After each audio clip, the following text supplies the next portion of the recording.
So, welcome to the February edition of our Grand Rounds. We have with us Dr. Red Holmes. He earned his master's and his doctorate at Misericordia University, and he is certified by the McKenzie Institute in mechanical diagnosis and therapy, and he is a board-certified orthopedic clinical specialist in physical therapy. And so we have him here to talk to us about mechanical diagnosis and therapy of the lumbar spine. So without further ado, Dr. Holmes. Thanks, Steve. Good morning, everybody. All right, so as Steve said, I'm going to be talking about mechanical diagnosis and therapy of the spine, the McKenzie method. For those of you who may not be PTs in the room, it's basically a way of mechanically assessing and treating the spine. So I have no financial disclosures. Briefly read through our learning objectives for this morning. So those of you who may at least have some familiarity with the McKenzie system, just kind of word association. If I say McKenzie, what's the first word you think of? Okay, anything else? Just extension, right? Good. So why do you think that is? So that's probably that's the right answer. The most common answer is when you say McKenzie, everybody thinks extension. McKenzie isn't just extension. That is kind of one of the kind of misnomers about it. If you're just only somewhat familiar with what this McKenzie system is, it's really a system of mechanically treating the whole spine, but the treatment for it tends to be a lot of extension-based exercises. The reason why is that we tend to live our lives in flexion. Everything that we do, all of you guys are sitting now in flex positions. Most of what we do throughout our lives tends to be flexion-based for the lumbar spine. We don't tend to do a lot of activities that involve extension. So that's sort of where the problems arise, and a lot of the treatments tend to be extension-based, but it's not just a simply extension-based system, which I'll hopefully go through that a little bit more this morning. So Rob McKenzie identified two predisposing factors for back pain. One was the frequency of flexion, kind of hinted at that we spend all of our lives in flexion. And then the second was poor posture.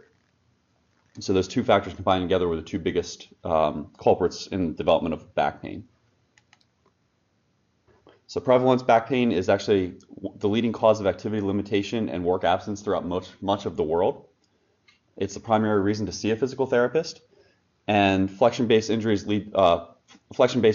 lead to 83% of industrial back injuries, and that comes from the Department of Labor. So the McKenzie system, kind of hallmarks of the system, it's not just extension. We'll kind of go through that this morning. It's really a continual assessment process. It's basically a systematic progression of applying forces to the spine utilizing symptom and mechanical response. What we mean by mechanical response is not just pain response, but mechanical response, changes in motion, things like that, and monitoring changes in the patient's function. One of the hallmarks of the system is that you have to achieve end range of motion. And then finally, it's a reproducible means of separating patients with similar presentations into subgroups to determine appropriate treatment. That's kind of a big wordy way of saying McKenzie was really one of the first people to talk about subclassification, that all patients with back pain, it's not a homogeneous group. So in the last number of years, there's been a big push towards clinical prediction rules and subclassifying patients. People that teach McKenzie classes sort of push that he's been doing this since the 1950s. That he was really one of the first people to talk about subclassifying patients. Put patients through an assessment, come up with a specific diagnostic category for them. Each diagnostic category has a different mode of treatment, and you get better results than treating everybody with back pain as a homogeneous group. Okay, so when I said before, when I say McKenzie, what's the first word you think of? Commonly, the first word is extension. Sometimes the next common word is disc, and that's simply because the theoretical model in the McKenzie method for pathology is the intervertebral disc. Keep in mind, this is just a theoretical model. Another common misnomer of the McKenzie system is that if a patient doesn't have a disc injury, well, then they don't need McKenzie. Really, there's a challenge for McKenzie practitioners at some of the higher level classes is to work with your patient and treat them and never mention the word disc to them. It's just the theoretical model. It helps kind of conceptualize what's going on, but it is just the theoretical model. Even if a patient does not have disc pathology, you can still mechanically assess and treat them. They have done some interesting studies that even paresthesias in the leg can only come from kind of a nerve root irritation mechanically, but they've actually done some studies that found that if a patient has pain in the leg and not paresthesias, that disc stimulation itself can cause referred pain into the leg.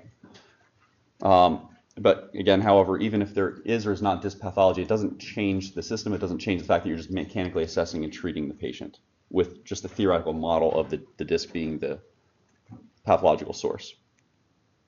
So just a quick review of some disc anatomy.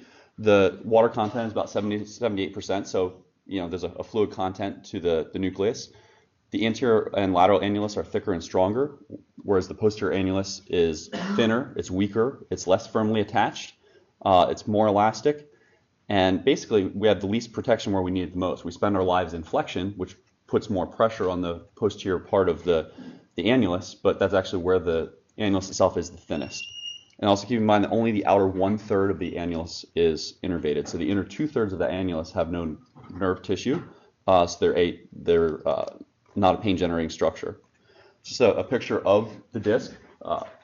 To your left is anterior, and to your right is posterior. And you can see kind of the concentric rings of fibers composing the annulus and how much thicker it is anteriorly than it is posteriorly.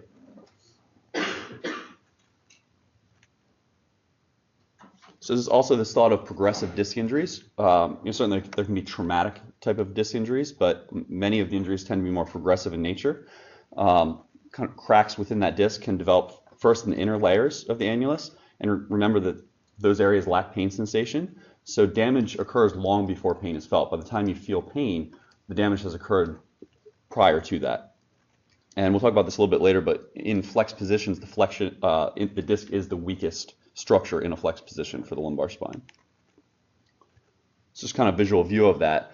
You have your kind of radial fissures on your right there, kind of circumferential tears, just all the different types of structures. But keep in mind that the ones on the inner portion of that disc, even if they're there, you're not likely going to even notice them or know that they're there until they would extend out into the outer third of the annulus where you actually have nerve sensation.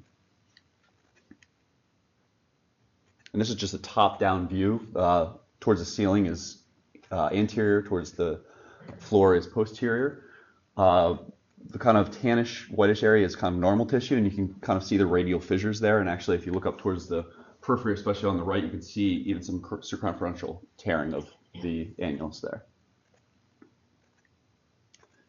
Talk about this later at the end with some of the research as well, but keep in mind the level, even if you know the level of disc that might be injured, if there is a disc injury, different nerve roots could be involved. If it's a more central injury, in this case the L4, L5 disc, you could get some impingement upon the L5 nerve root, but if the disc injury is a little bit more lateral, you could get the L4 nerve as it descends down. So just kind of keep that in mind when you're working with patients, that just because if you happen to know the level of the disc injury, it doesn't tell you exactly what nerve root is going to be involved, or vice versa. So there is some terminology specific to the McKenzie system that is kind of needed to be able to kind of understand what's going on. So there's what's called loading terminology. This is what's happening when you're actually loading the patient, when you're actually kind of actively having the patient move. Increase means that the patient has symptoms at rest to begin with. You do an activity, and symptoms that are already present are increased in intensity. Decrease is the exact opposite. The patient has symptoms to begin with. You do an activity, and the symptoms that are already present decrease in intensity.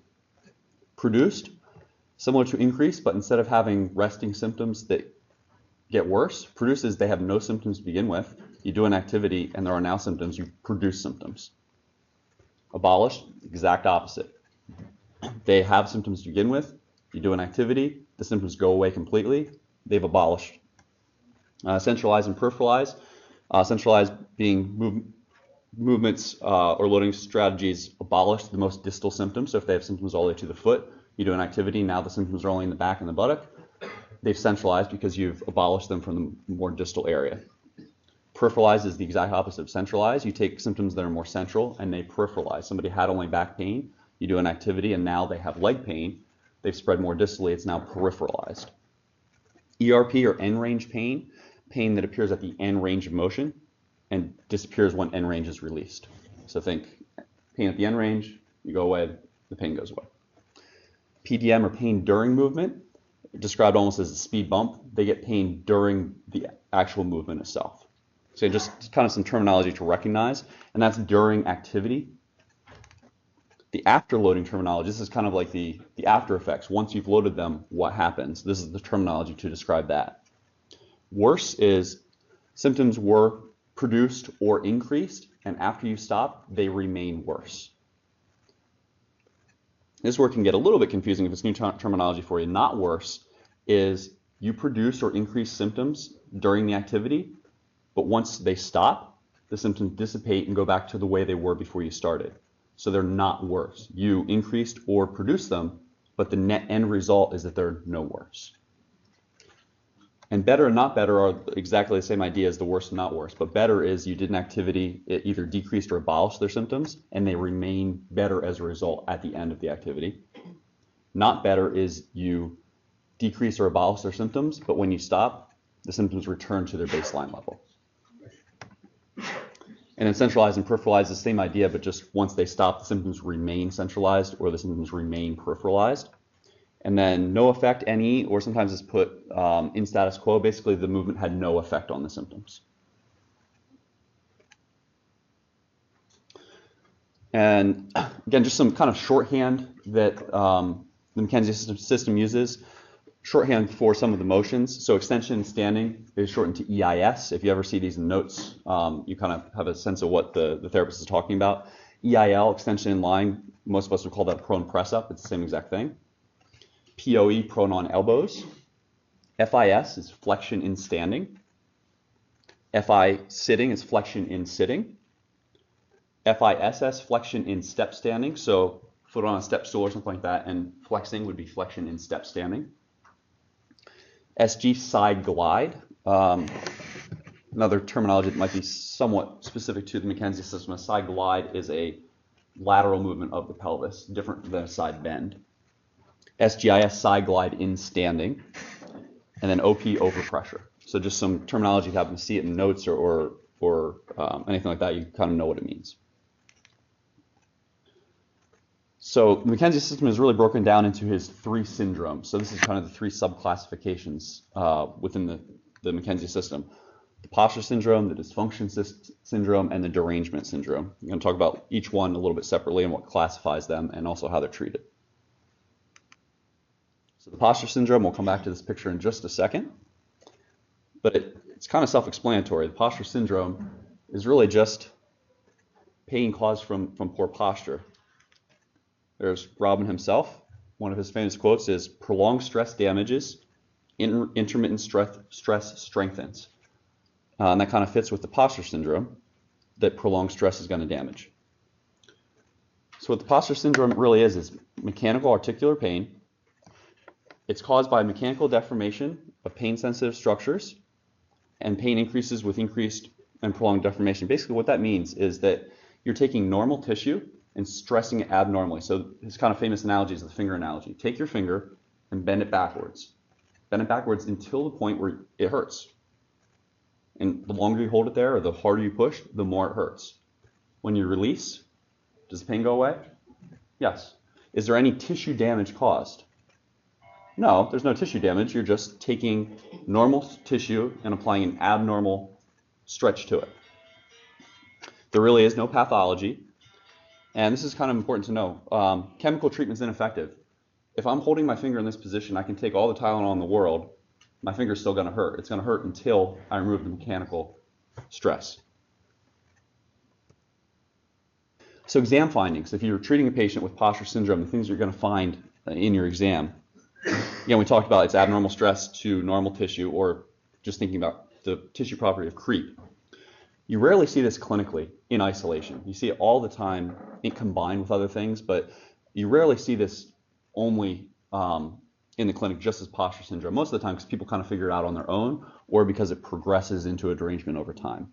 If you do see it in the clinic, it's typically someone who's younger, maybe a teenager, something like that. They're going to present with local intermittent pain, no referred pain, it's just pain locally to the back. They're going to have no restricted motion, they're going to have full range of motion.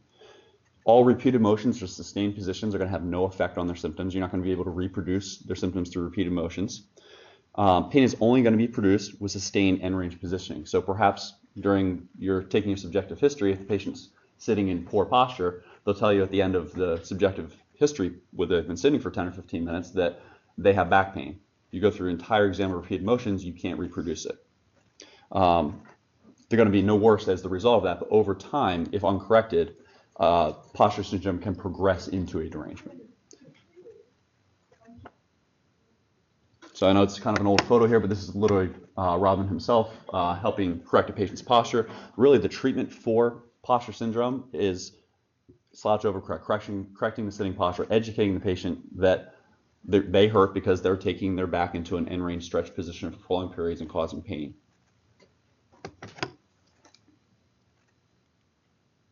So just some other kind of interesting tidbits about posture.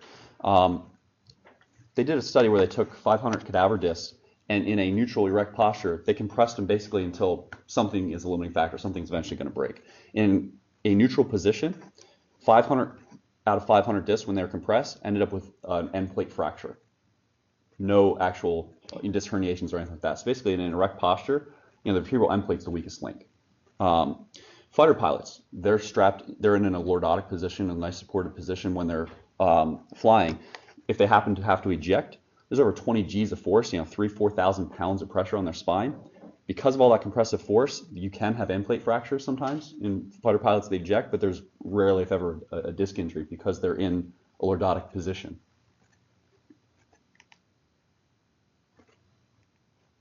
So that's what kind of an end plate fracture would look like visually. In a flex position, same thing. They took 400 cadavers, compressed them in a flexed lumbar spine position, and 399 out of the 400 discs that they compressed ended up with a herniated disc. So in flexion, the disc is the weakest link. In extension, bone is the weakest link, basically. So this is a little wordy, but I think kind of sums up pretty good. So a sustained lordose sitting posture decreases disc pressure and thereby disc degeneration, exhibits less injurious effects on ligament tension. It does increase facet loading, but this in itself is not considered hazardous to spinal health. Think about that. Facets are bones that they're meant to be loaded. A sustained kyphosed sitting posture, on the other hand, increases disc pressure, leads to increased fluid loss, decreased nutrition, altered cell synthesis, and the biomechanics of the disc, appearing to culminate ultimately in disc degeneration that's the cause of back pain. So that was kind of the posture syndrome. The second of his syndromes is the dysfunction syndrome. His analogy for this, I'll come back to in a second, is really a cut finger with a Band-Aid over it. When you think of dysfunction syndrome, just basically think of tight tissue. In this case, it's mechanical deformation of structurally impaired tissue. So if posture syndrome was abnormal stress to normal tissue, dysfunction is the exact opposite. It's normal stress to abnormal tissue. When you do your exam, your repeated motions, you're going to have limited end range, you're going to have limited range of motion, and you're going to produce end range pain. As a result, they're going to be no worse. So if they go to flex, they're going to have limited flexion. It's going to hurt at the end, but with repeated motions, they're no worse as a result. It's intermittent and it's local only. There's a caveat to that. Adherent nerve root is actually a dysfunction of nerve tissue, so only within adherent nerve root you can have radicular symptoms. But in most cases, there are no radicular symptoms in a patient with a dysfunction. So the finger analogy for this is really think adhesive capsulitis, think somebody who's been in a neck brace for a long time. It's really just tissues that have gotten tight. When you go to move to an end range, it's going to be a shortened end range and they're going to hurt at end range. The analogy with the finger and cast is basically, if you cut your finger, you put a Band-Aid on it for a few days, you take the Band-Aid off and you go to move it, what happens? It's a little stiff, it doesn't move all the way, it hurts when you get to end range. But what's the treatment for it? You basically go into the direction of pain. If it hurts when you flex and it limits your range of motion, you flex repeatedly to try to stretch the loose tissue. And that's really what it is at the spine as well. So you treat into the direction of pain. If you have an extension dysfunction, you have limited extension range of motion and pain at the end of extension, but the treatment is to extend, is to stretch that shortened tissue. They want to perform the exercises every 2 or 3 hours to help remodel the tissue. You must reproduce the pain because if you're not getting to end range, you're not actually breaking up that scar tissue. So you must achieve end range to remodel the tissue.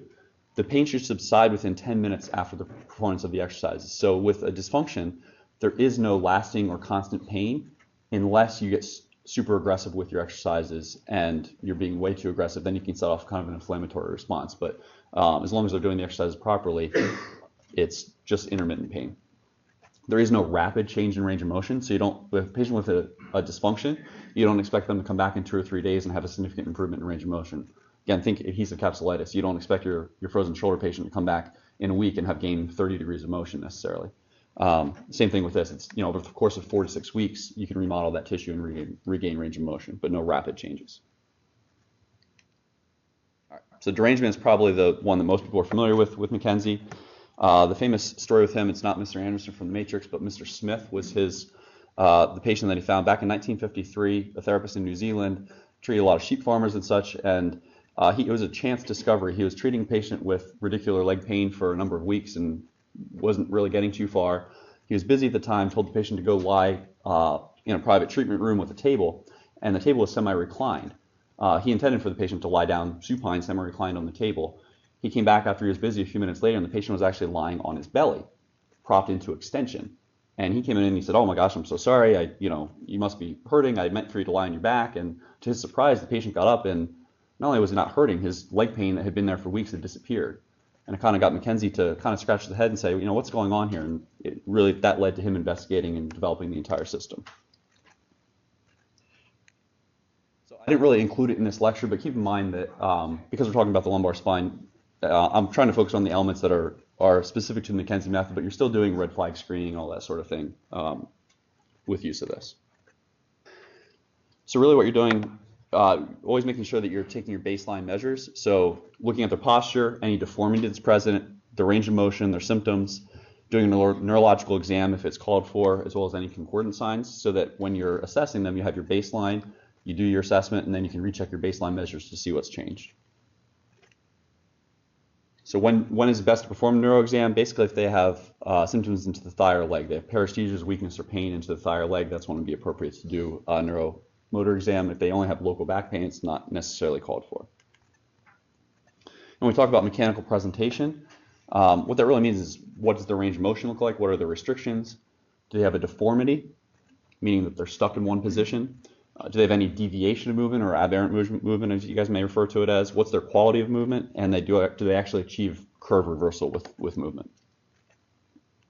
So I apologize, it's only the last of the wordy slides, but derangement is really it's an internal displacement of articular tissue that obstructs movement, and it's going to cause pain to remain constant until such time as the derangement is reduced. So again, the theoretical model is the disc, but it doesn't have to be the disc. It's really just some internal structure within the joint that's obstructing movement. It's characterized by very clinical presentation, typical responses to loading strategies that include worsening peripheralization of symptoms, as well as centralization of symptoms and improvement.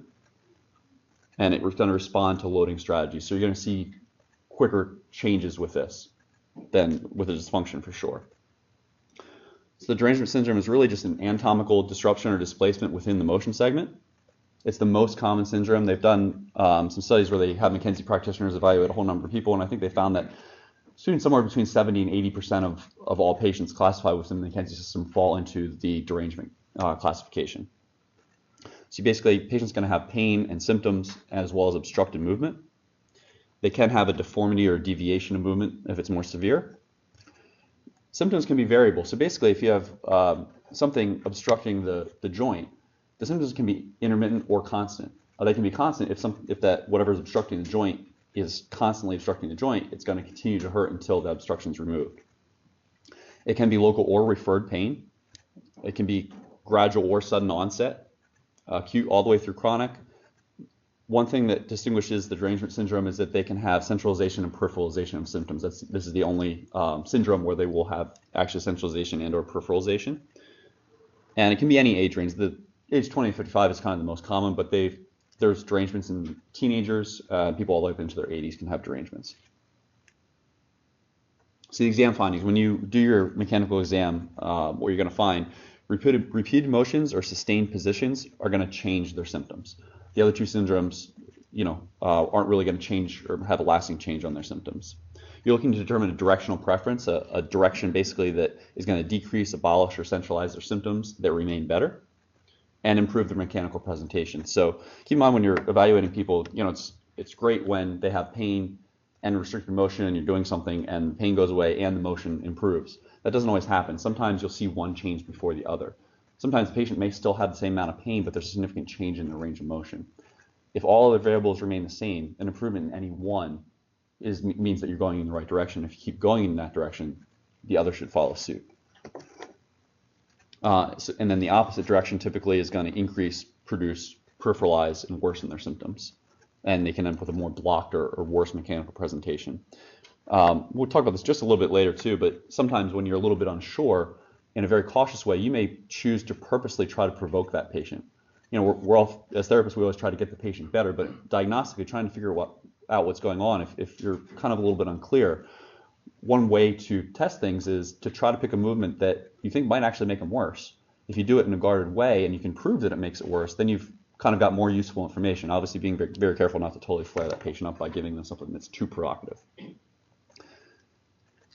So you can have pain during movement as well as end range pain. Keep in mind that end range pain you have with a dysfunction, but not pain during movement.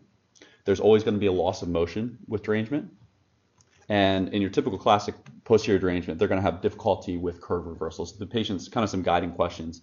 You know, does your patient have morning pain? Does your patient have a difficult time standing up, especially after they've been sitting for a long time? Do they have trouble reversing the curvature of their lumbar spine? So the treatment. So remember that dysfunction, you treated into the direction of pain. With derangement, typically your directional preference is going to be opposite direction of pain. So if you think of your classic posterior derangement where it hurts when they flex, the treatment is extension. You're actually treating the opposite direction of the pain. You must achieve end range to resolve. So the patient may improve, but until you can achieve end range, their symptoms aren't going to fully resolve. You're going to use your progression or regression of forces, which I'll talk about. Sometimes you need a lateral component. So everybody is familiar with flexion and lying, extension saying that sort of thing, but sometimes you need a more lateral component, what they call a relevant lateral compartment, if the symptoms are not responding to just sagittal plane movements. And it's a continual assessment, adjustment of what you're doing. So kind of very scientific method, similar to some of the Maitland approach, where you take your baselines, you do an intervention, you recheck your baselines, and it's just this continual process of doing that, trying to find the right movement for the patient, because the movement may change within the session. It certainly may change from one session to the next session. Another part of derangement is not just having them do the motions that help them, but making sure they know what positions to avoid, what positions are going to make them worse so that they can temporarily avoid them. This is one of my favorite things with McKenzie system. It's really kind of oversimplifies things and really makes kind of clinical decision pretty easy.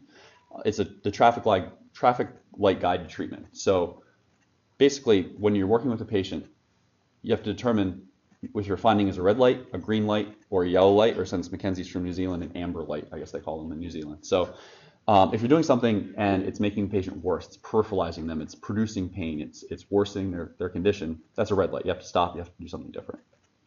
A green light is you're doing something, the patient's getting better. They're centralizing, pain's reducing, range of motion's improving. With a green light, keep going. Don't change anything. Kind of the tricky ones, the ones that take a lot of thought, are the yellow lights. Yellow light is it's not really clear. Either it doesn't have an effect, or it makes them worse, but it doesn't remain worse. It makes them a little better, but doesn't stay better. Yellow light, we think, proceed with caution. Basically, the goal of a yellow light is really to turn it into a red or a green. Now, you hope for the patient's sake that it becomes a green light, but a red light and a green light is a lot more informative to you as a therapist than a yellow light. Yellow light, you don't really know what to do with. Within the McKenzie system, what you do with the yellow light is you load it more. That could mean more reps, more frequency, choosing a more loaded position, being more aggressive with your force, or sometimes maybe having to look at the lateral compartment, looking at a different motion. Basically, you want to stress or load that patient more to try to turn that yellow light into either a green or a red, because then you have a more clear decision path with how to work with that patient. So the derangements are named. You can have central symmetrical derangements, unilateral asymmetrical derangements that do not extend below the knee, unilateral asymmetrical derangements that extend with symptoms extending below the knee, and then you can have them with a deformity. They could either be kyphosed or stuck in a lateral glide. I put the numbers up there if anybody's old enough to have taken the courses when I did. They used to be numbered, derangements 1 through 7. They've gotten rid of those, but in case you are familiar with that, I put the numbers next to each derangement so you can see how they're named. And whether using McKenzie system or not, I'm sure we're all familiar as therapists with centralization and peripheralization, but this really stemmed from some of McKenzie's work. So centralization, again, is just a change in the location of the symptom from a more distal or peripheral location to a more proximal or central one. Whereas peripheralization is the exact opposite. It's a change in the location of the symptom from a more midline or proximal presentation to a more lateral distal one. So the top left of the picture would be very peripheralized, whereas the bottom right of the picture would obviously be very centralized. So characters of centralization, it occurs only with derangement. It may be accompanied by an increase in spinal pain. So I've gotten in the habit of telling all of my patients, maybe 20 or 30% of the time, when the pain centralizes, it's actually going to become more intense in the back. They don't have a good way of predicting or determining who it's going to increase in and who it's not. So I warn the patients ahead of time. If you're doing something, the pain's all the way to your foot, and you tell me, hey, the pain's no longer in my leg, it's only in my back, but now my back is killing me. And I say, good, I'm not happy your back hurts, but I'm happy that it's centralizing. And centralizing is more important. If you keep going in that direction, the pain will diminish. So it may be a good idea just to warn your patients of that. So if you try to warn them that after the fact, they're a little less likely to believe you. Can be acute or chronic, doesn't really matter. But if you do find centralization, it indicates that there is directional preference and there's a good prognosis for that patient. Finding centralization is associated with improved functional disability scores, better return to work rates, and the opposite is true. If you fail to achieve centralization or find centralization, it leads to a poorer prognosis. When you do find centralization, it's going to be accompanied by a change in their mechanical presentation, so their range of motion should improve or they should become less blocked as well. And you can get kind of partial centralization, but to get full resolution, again, you need to achieve the end range of motion.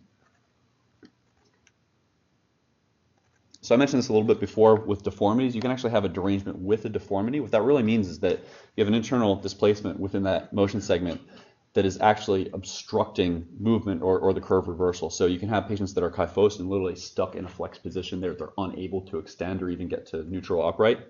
And then you have patients that are stuck in a lateral shift. They're literally stuck. They're kind of the patients that walk in head before feet. They're literally stuck there and they can't get out of those positions. You can have patients with a lordotic presentation as well, but that's much more rare.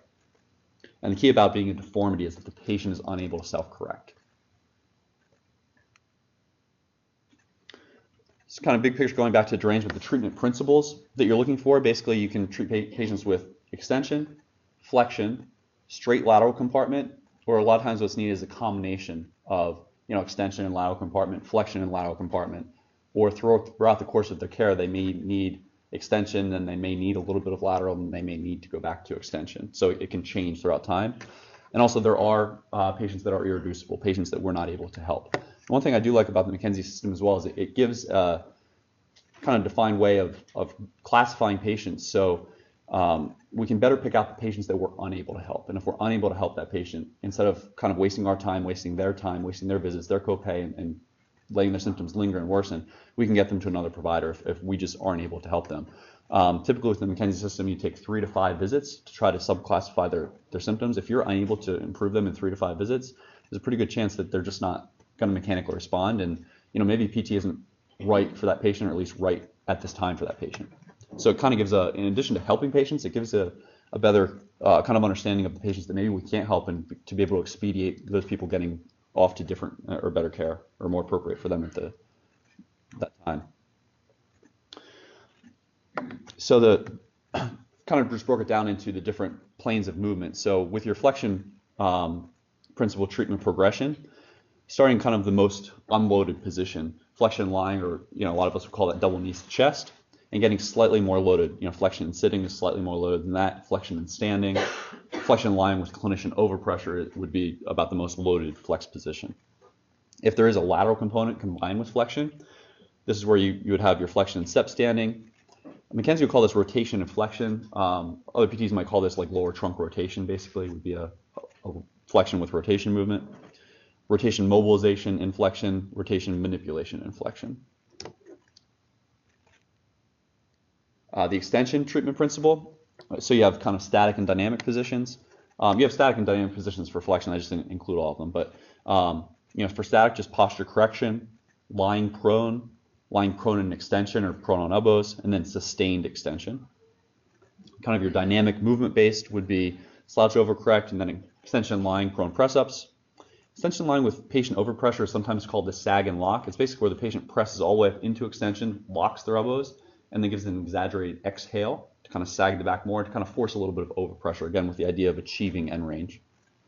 Extension lying with clinician overpressure is basically, it's similar to what you might call a mulligan technique. It's basically doing a mobilization while the patient is extending. So kind of doing an extension mobilization while the patient is doing an extension lying or prone press up. You have extension mobilizations, extension manipulations, and then finally extension and standing is a loaded position. So sustained extension, I'll just talk about this a little bit. I found this to actually be a pretty effective technique that I don't necessarily see utilized among non-McKenzie practitioners. Especially in achieving end range, you'll get a lot of people that, press-ups are helping them, they're doing well with it, but just maybe they have some shoulder issues, maybe their arms are a little weak, they just can't do a lot of press-ups before they start getting too sore, or things like that. So kind of a way around it, instead of doing dynamic exercise all the time, is just statically doing it. So if you guys have a high-low table or a traction table, putting them prone on it, and then you can raise the table up, typically starting, mid-range, let them get used to it, but every couple minutes raising that table up higher and higher and higher until you can achieve end range. Spending 10 minutes in that position and laying them back down can be just as effective as doing a lot of press-ups, especially if their arms are getting sore, they have other musculoskeletal reasons they can't really do press-ups.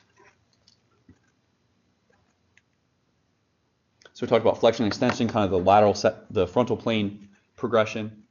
If you combine it with extension, you have extension lying with hips off center. Typically, you're going to be side gliding the hips towards the painful side first. You guys may have heard of this as the roadkill position as well, mostly because if you're doing the press in that position and you shift the foot off, for some reason somebody said it looks like from the top down like a piece of roadkill. So, yeah, I didn't come up with that name. You can have extension lying with hips off center with the clinician overpressure, and then there's mobilizations and then manipulation as well. Your straight lateral is basically side glides, self-correction of lateral shifts, and the manual correction of lateral shift. These are for the patients that are stuck in this side glided position, and you need to work to get them out of that position first. Another one of the kind of hallmarks of the system is you want to stay in the sagittal 12 o'clock, 6 o'clock plane as much as possible. If you have to go to the lateral, the frontal plane, you do so, but the goal is to go back to the sagittal plane as soon as possible. So if you have to go into a lateral compartment, do some side glide exercise, that's fine, but you want to try to return to your frontal plane, your sagittal plane movements as soon as the patient's symptoms allow. So if you're not familiar with the extension lying with side glide, this is basically what it looks like. The side glide is named to the side of the shoulders. So if it's in this position, this would be a right side glide because my shoulders are to the right compared to my pelvis being to the left. Like, I know that can be a point of confusion sometimes if you're looking in chart or seeing someone else's patient and it says right side glide, trying to figure out which that is. So it's where the shoulders are in relative. The manual correction of the lateral shift. Again, this is really only done when the patient kind of comes in. These patients are usually really acute. A lot of times they're same-day evals because they come to the doctor and they're stuck, and the doctor says, hey, you need to get therapy right away. They're stuck in that position, they can't get out, and it's a process of literally manually gliding and correcting them. This it takes a little bit of practice to kind of get comfortable with this. It's very easy when you're doing this to turn into more of a side bending motion, and keep in mind you have to go very slow with these patients. You might be in this is actually a technique that's probably more uncomfortable for the therapist because you may be in this position doing the side glide correction for 10, 15 minutes. It's a lot of manual work for the therapist to do. And once you do correct that, the goal is to then go right into restoring extension as well. So that principle of go lateral, but then go right back to sagittal whenever you can. All right, so keep in mind, I like this picture, but keep in mind it's just theoretical. So with the idea that the disc is the theoretical model of pathology in the McKenzie system, looking at all of the different procedures that you can do, the different movements, it just kind of gives a visual of theoretically where the injury in the disc may be that would require that type of procedure. So if you look just anteriorly, it's just going to be your straight flexion-based exercises.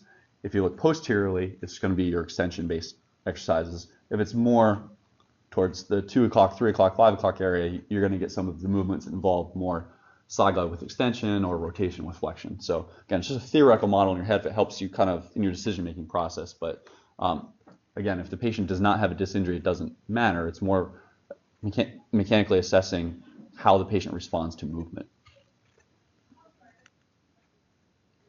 Since we talked about lateral shift, the criteria for it, basically there's going to be a prior history of back pain or sciatica. It's not a good prognosis if the patient does have a lateral shift, and typically there's been a long history of back pain before they ever get to the point where they have a lateral shift. The upper body is going to be visibly shifted to one side.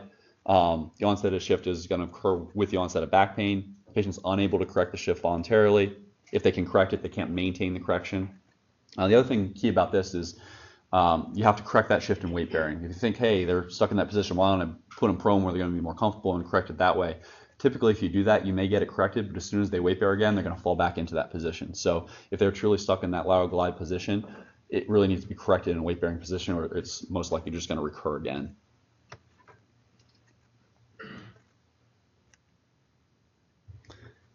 So this was two kind of interesting studies to contrast. So there is a more poor prognosis if somebody has a lateral shift.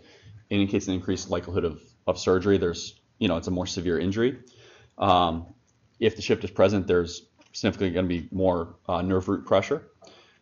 So the prevalence, there was a study by Matsui. Their sample was like 446 patients. Of those 446, about 9%, 40 of them had a shift. And in their study, 100% of the people that had a shift ended up having surgery. Now, some McKenzie practitioners did their own study on patients with lateral shift. They actually had over 500 patients that actually had a shift. The treatment was the lateral shift correction followed by extension. And in their sample, almost 90%, over 470 of those patients, were symptom-free at 1 week with no residual deformity. And I will say, I think that is probably slightly optimistic. The truth probably lies somewhere between those numbers from what I've seen, but you can have a good amount of success in those patients that have those lateral shifts. But it's a lot of education because those patients are a much worse presentation and more likely to need more significant intervention, possibly surgery, if you're unable to correct them. So we talked about the forced progression with the goal of achieving end range, but sometimes patients are too acute or they don't tolerate end range immediately. So you can start with kind of static mid-range positioning, working towards end range. You can also do dynamic, starting in mid-range, working to end range, and then end range with overpressure. And then same thing with your clinician-generated forces. So kind of McKenzie's principle is use the least force necessary. If the patient is able to help themselves, let the patient help themselves. If the patient needs some hands-on, do a mobilization before you do a manipulation. It's just the general thought process of use the least force necessary. So the clinician forces go from, mid-range overpressure, end range overpressure, mobilization, manipulation, kind of in that order. So this is kind of your progression of force or regression of force ladder. And we always think of progression of forces, but also keep in mind there's a lot of times you may have to do a regression of forces. If a patient's doing well and you get too aggressive, or you're trying something that's not working, you may be in the right direction. You may be able to flex or extend that patient. You may not have to go lateral. You just may need to unload the patient slightly to have the best result. So it starts kind of at the bottom of the rung, mid-range, working all the way up to the top manipulation as far as how aggressive you're being with that patient. So just touch on this a little bit. So you have therapist versus self-generated forces.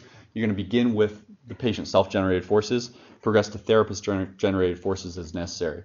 Per McKenzie's Institute stats, about 70% of the time, the patient's going to be able to fix themselves. With self-generated forces, about 30% of the time, your hands-on manual intervention is going to be necessary. So kind of Maitland and McKenzie have a lot of similarities. One of the differences between the two is McKenzie says let the patient fix themselves first, touch them if you have to. Maitland's approach is more of a fix your arthrokinematics first, so put your hands on them immediately. So they both come from similar mindsets, but that's one of their distinguishing features. So we talked a little bit about doing static versus dynamic. Typically, you're going to do a more dynamic repeated motions exam, but not every patient is going to tolerate repeated motions. So you can do more sustained positions or static positioning with patients. Kind of the differentiator in that is one of their sayings is, in the young beware and the old take care. If the patient is very young or the patient is very old, and also if the patient is just very acute, they're probably just not going to tolerate repeated motions as much. You may have to go more to sustained positioning. So it's the same exercise as doing more just sustained extension as opposed to prone press-ups.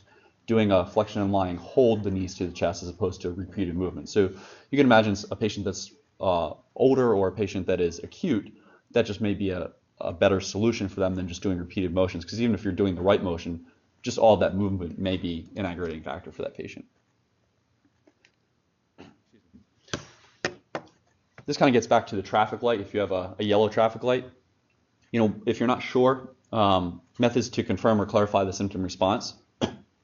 Basically, as I talked about before, test provocative or reductive procedures over 2 or 3 days. If you're not sure, you're not really getting a clear answer, you're getting yellow lights all over the place, maybe pick something that you think might aggravate the patient, have them do it in a graded way, even over a couple of days, warning them what to do if it does worsen it. And then when they come back for the next visit, if they've been compliant, you maybe have a little better answer on kind of what to do. And we talked about with yellow lights, you want to increase the loading, increase the reps, increase the frequency. Ensure your movements are to end range. Basically change the loading. Use alternate starting postures. Do you need to be standing? Do you need to be lying? Consider using lateral forces. Have you looked at the lateral compartment or not? And then basically stress the joints in one direction and check for the effects on pain and movement response in the opposite direction.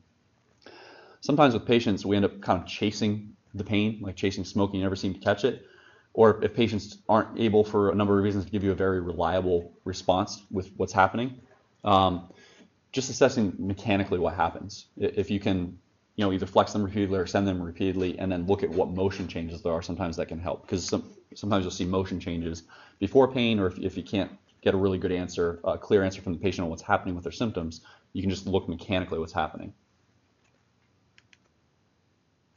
All right, so the derangement, kind of the phases. The first goal is to reduce the derangement. Look for centralization, use a progression of forces. Second phase is basically maintaining the reduction. So once you get it reduced, teaching them about posture, having them do the directional preference exercises.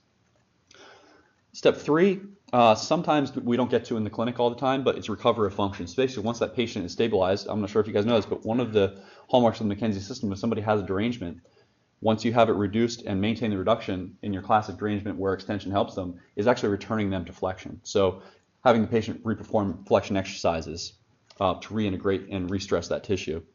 And then prophylaxis, basically just teaching the patient how to prevent it from coming back, doing their directional preference exercises, monitoring for changes, that sort of thing. All right, so I'll go through this slide every line by line, but the recovery of function is basically in your classic derangement where they are worse with flexion, better with extension. Once they're stabilized, once they're doing well and their symptoms are under control, you actually want to return that patient to flexion to remodel that tissue. But you're not going to start with flexion standing. It's a very loaded position. So you would start with flexion lying, double knees to chest.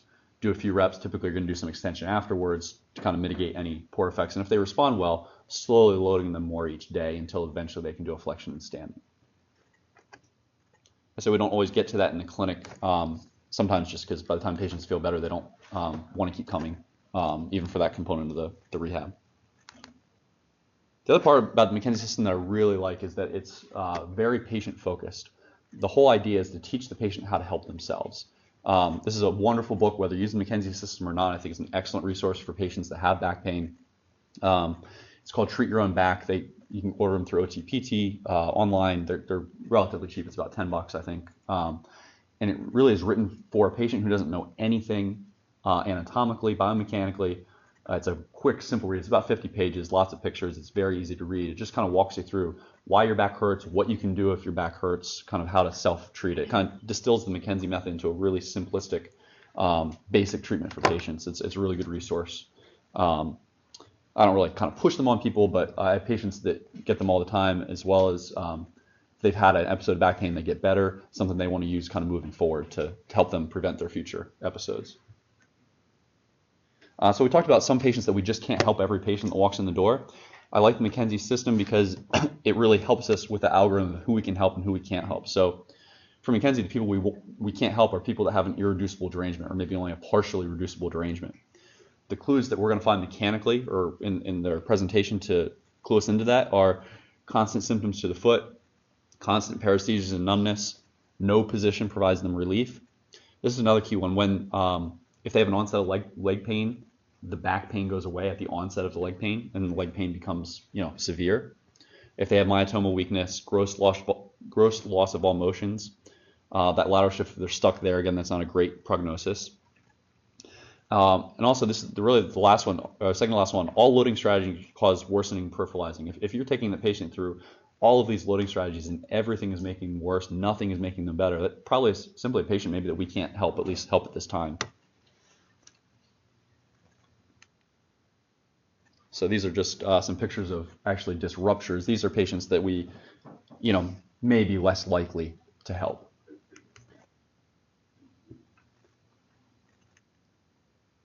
So I'm not going to go through this slide line by line, but just kind of summarizes the three syndromes. So posture, again, abnormal stress to normal tissue. The treatment is simply correction of sitting posture, patient education. Dysfunction is simply tissue that's gotten shortened over time, and when you stretch it, it hurts. So the treatment is into the direction of pain to remodel that tissue. Again, derangement is basically a joint obstruction where you're going to get your centralization, peripheralization, directional preference, and outside of those three syndromes were McKenzie's kind of original syndromes.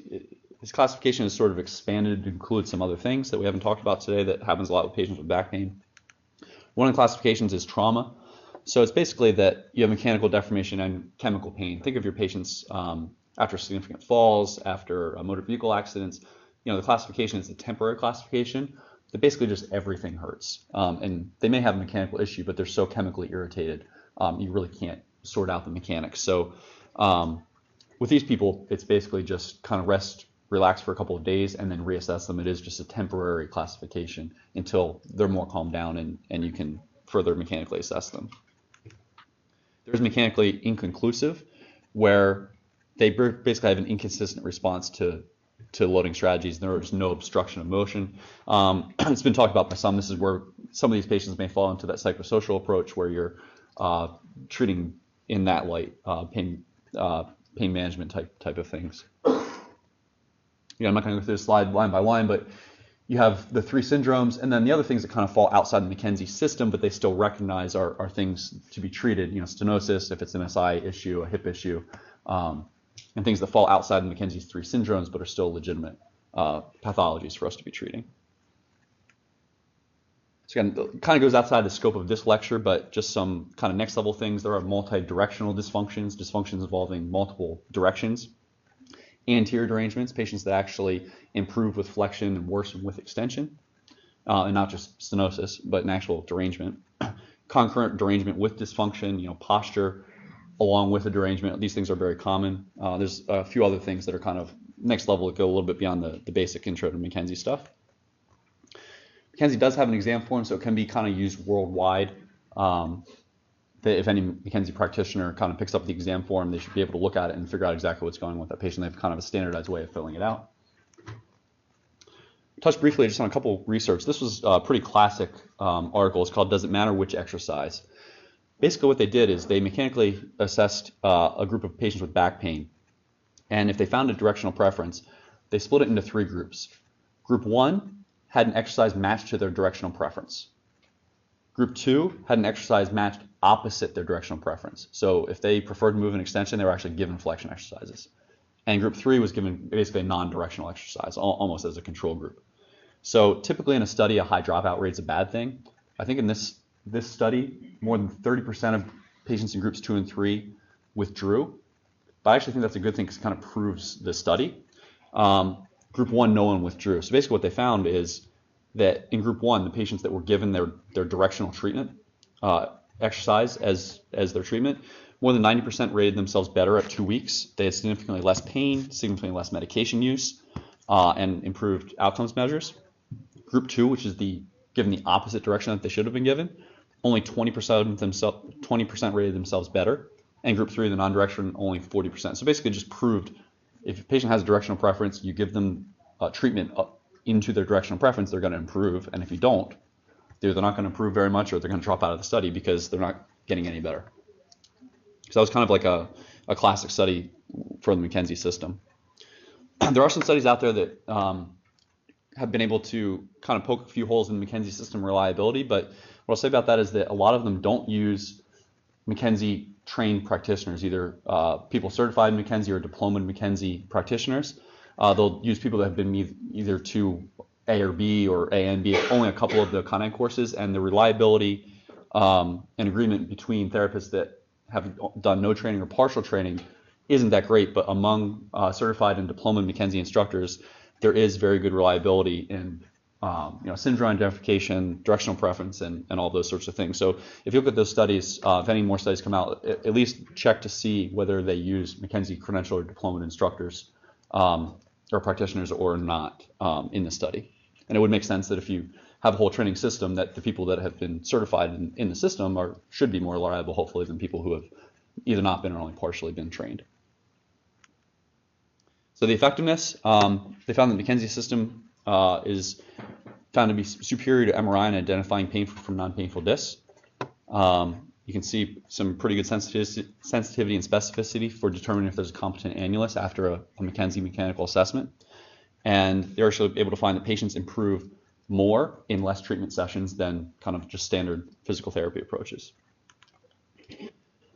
Just some other quick research. McKenzie treatment has been found to be more effective than other physical therapy intervention.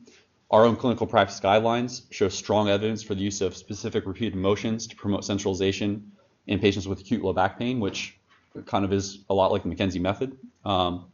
And there was a systematic review of different classification systems for the lumbar spine, and the McKenzie system scored the highest out of any of the systems they looked at on validity, feasibility, reliability, and generalizability.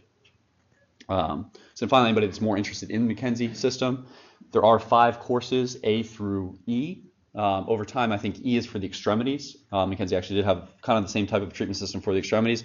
Over time, I believe they're getting rid of E and they're going to integrate it into the other courses. That's about 17 days of Con Ed. I encourage anybody that's treating patients with back pain to at least consider taking McKenzie A. It's the basic kind of intro course for the lumbar spine. I think there's a lot of value. Even if you don't go on to become McKenzie certified, I think there's a lot of really good information that anybody who's interested in treating a lot of patients with back pain, McKenzie A is probably a pretty good place to start. So just about up on time. Does anybody have questions?